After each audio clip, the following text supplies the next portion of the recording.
fudbalski savez je jedan od rijetkih saveza koji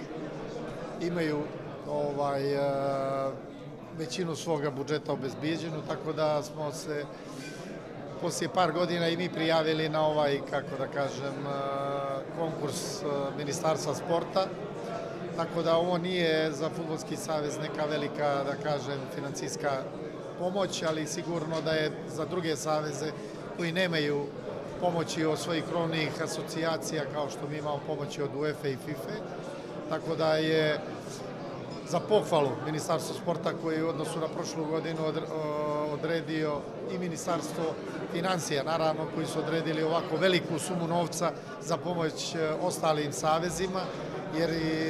su ostalim savezima prijeko potrebne ova financijska sredstva, tako da će im mnogo značiti u daljem funkcionisanju svojih saveza za ostvarivanje svojih ciljeva u svojim sportovima.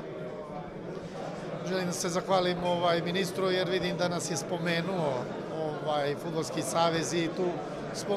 u sportsku infrastrukturu da će se truditi u svom mandatu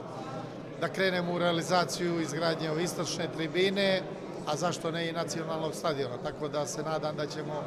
u narednom periodu imati podršku Ministarstva sporta u realizaciju